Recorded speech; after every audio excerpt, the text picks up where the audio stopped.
Welcome to Sharmili kitchen. Last week நான் Gopi Manchurian போட்டிருந்தேன். இந்த முறை நம்ம ப்ரான் தொக்கு பார்ப்போம். அதுக்கு தேவையான பொருட்கள் ப்ரான், ஒரு ஆனியன், ஒரு தக்காளி, மிளகா பொடி, அதுக்கப்புறம் பெப்பர் தூள், இஞ்சி பூண்டு விழுது, கருவேப்பிலை. ப்ரானை நல்லா சுத்தம் பண்ணி க்ளீன் பண்ணி வச்சுக்கோங்க. ஆனியனை நல்லா பொடியாக கட் பண்ணி வச்சுக்கோங்க. ஒரு தக்காளி போதும் இதுக்கு.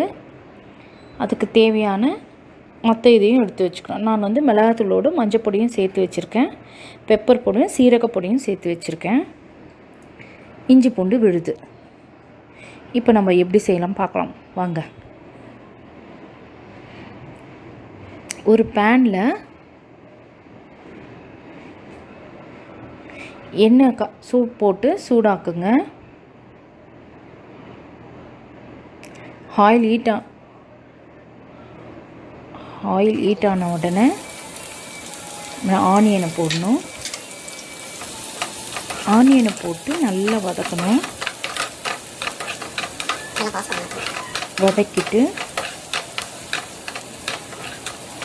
ஆனியன் வதங்கினோன்னா கொஞ்சம் சால்ட் போட்டுக்கோங்க. அப்போ சீக்கிரம் வதங்கிடும். அதுக்கப்புறம் இஞ்சி பூண்டு பேஸ்ட்டு சேர்க்கணும். அதையும் நல்லா வதக்கணும்.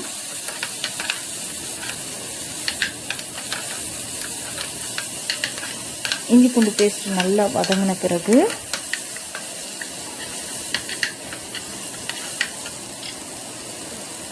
ஒரு தக்காளி சேர்த்துருங்க.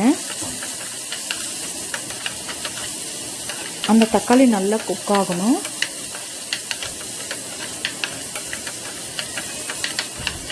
நிறைய தக்காளி சேர்க்க வேணாம் ப்ரான் தொக்குக்கு, ஏன்னா புளிப்பு தன்மை இருக்க வேண்டாம். அதனால் ஒரு தக்காளி போதும். நமக்கு கொஞ்சம் கிரேவி மாதிரி வேணும்னா 2 தக்காளி சேர்த்துக்கலாம். நான் கொஞ்சம் ட்ரையாக தான் பண்ண போகிறேன். அதனால் போட்டுட்டு அந்த தக்காளி வதங்கினோன்னு மஞ்சள் பொடி போட்டுட்டு வதக்கிட்டு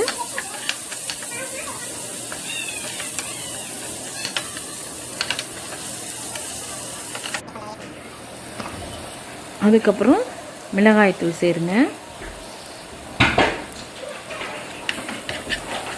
மிளகாய்த்தூள் சேர்த்ததும் அதை வதக்கிட்டு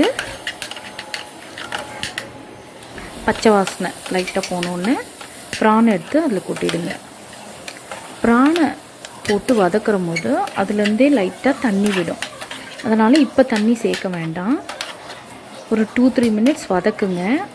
அதில் தண்ணி விட்ட உடனே அந்த நம்ம போட்ட மிளகாத்தூள் எல்லாம் கொஞ்சம் தண்ணி படும்.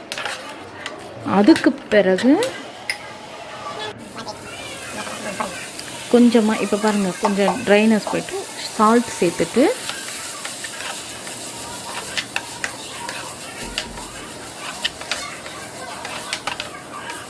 கொஞ்சம் நேரம் கழித்து ஒரு 2 மினிட்ஸ் கழித்து,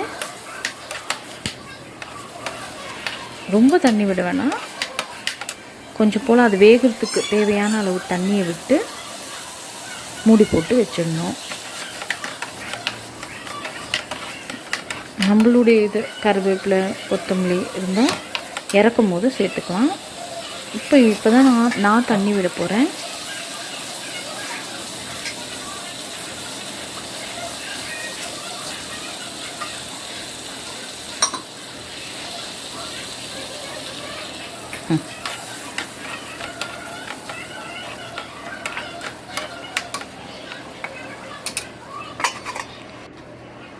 இதை மூடி போட்டு ஒரு 5 மினிட்ஸ் விட்டுருங்க.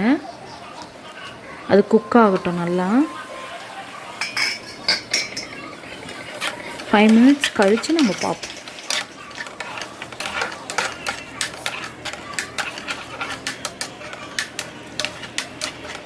ஃபைவ் மினிட்ஸ் கழித்து இந்த ஸ்டேஜில் இருக்கும்.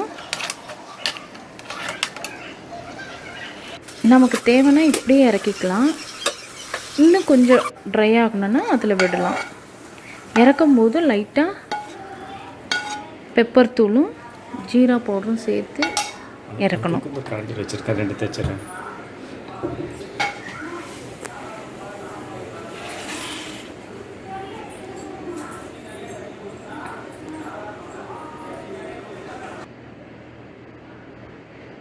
இப்போ ரெடி ஆயிடுச்சு. அந்த எண்ணெய் அதுலேருந்து லைட்டாக பிரிஞ்சோன்னா அதெல்லாம் குக் ஆகிடுச்சு.